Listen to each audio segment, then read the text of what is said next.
Going on, Levi Trumbull reporting here, and we are going to bring you a very interesting situation today. There was recently an officer with the Cincinnati Police Department. There was an officer who was indicted for something that I actually didn't know you could be indicted for. So this is an interesting one. You guys are going to want to stay tuned because we're going to break down the indictment. We have it here. We're going to get to it in one moment. But before we do that, let's just pinch in. This is the guy who we're talking about right here. His name is, let me make sure I have his name right. It is Timothy Lutz. Timothy, last name Lutz, and he is a police officer with, like I said, the Cincinnati, Ohio Police Department. You can see that is his booking photograph right there.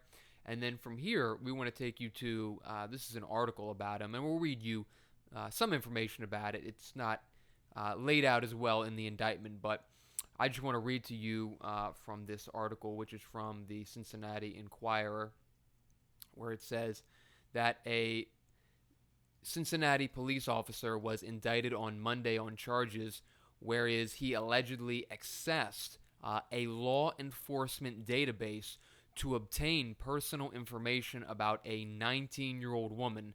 This is from prosecutors, this prosecutor's office in Ohio. Timothy Lutz, who joined the Cincinnati Police Department in 2003, is charged with 2 felony counts of unauthorized use of law enforcement automated data systems.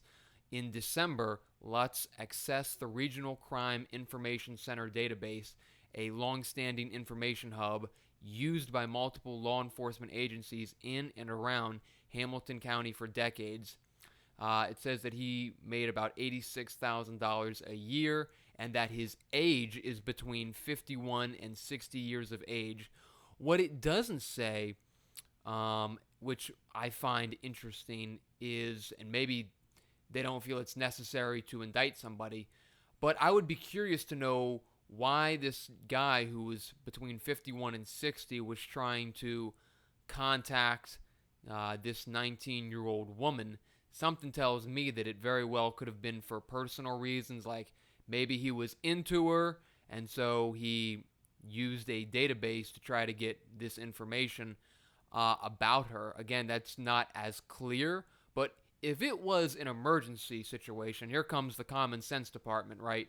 If it was an emergency situation, then you would be allowed to access particular databases. You would have avenues to take where you could get information about somebody if there was an emergency situation where police officers had to get involved or had to get in touch with somebody, then you're allowed to do that. I mean, I'm not a police officer, but it seems to me from reading this is that the crime is that he was using these databases in an unauthorized fashion to pull this young woman's personal records and then contact her after he, in an unauthorized fashion, pulled her information, which seems to be what the crime is. There was not a legitimate purpose to do that.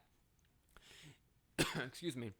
It says the department said in a statement on Monday night that Lutz's police powers have been suspended and he is currently assigned to a non-patrol administrative assignment pending the ongoing investigation into these allegations. Well, he has been indicted at this point, and let's see, this has been last updated February 26th. So with that, those are the general allegations. This is another article. But here you can see on the Hamilton County Clerk of Court's website, you can see where this indictment was filed. Again, State of Ohio versus Timothy Lutz.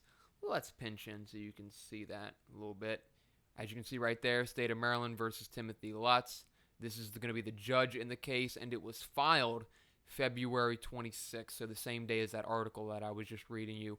Oh, and here we go. Bingo. He is 56 years old, being born in 1967. I guess that'll put you there. He is 56. So now we have an age. We don't have an age range. We have a specific age. And it appears as if he was released on his own recognizance. So they're not holding him. He did receive a bail, and these are the 2 counts that he is facing, but we'll show you that in the actual indictment. So here is the indictment right here of Officer Timothy Lutz of the Cincinnati Police Department in Ohio. There was an issuance of summons upon indictment. Timothy Lutz has been a named defendant in an indictment returned by the grand jury. Pursuant to Rule 9, Ohio Rules of Criminal Procedure, the undersigned requests that you or a deputy clerk forthwith issue a summons to an appropriate officer and direct him to execute it to the above-named defendant.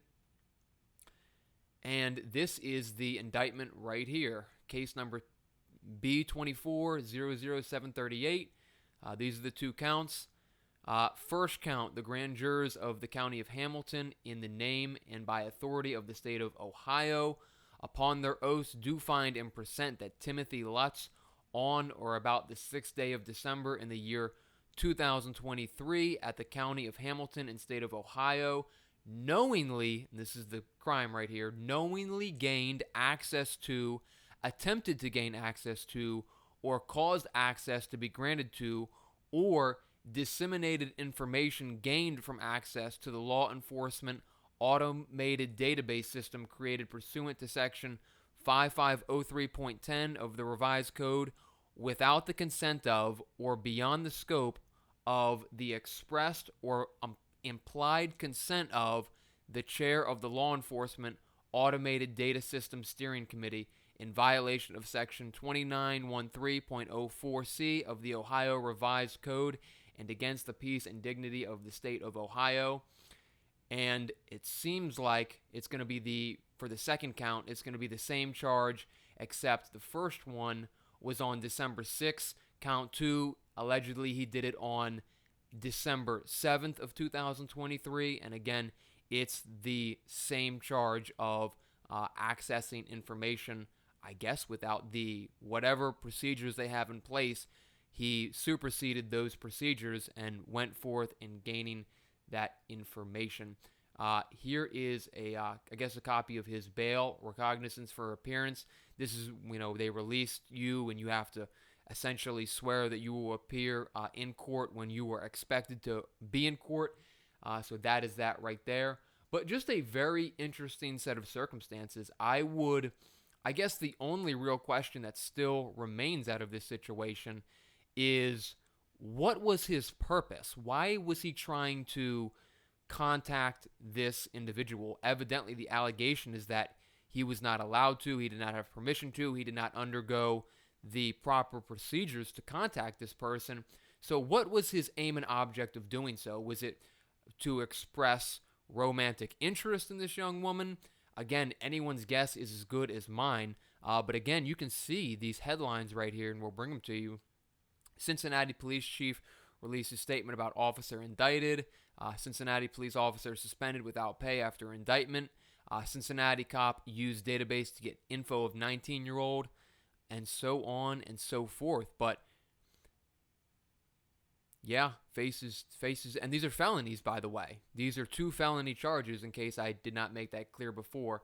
In this indictment right here, these are both felony counts for accessing information in an unauthorized fashion. So again, guys, like I just said earlier, the only sort of question that remains in my mind is, why was he trying to access this information? What was his purpose? What was his intent on trying to communicate with this 19-year-old woman, getting her phone number and then reaching out to her?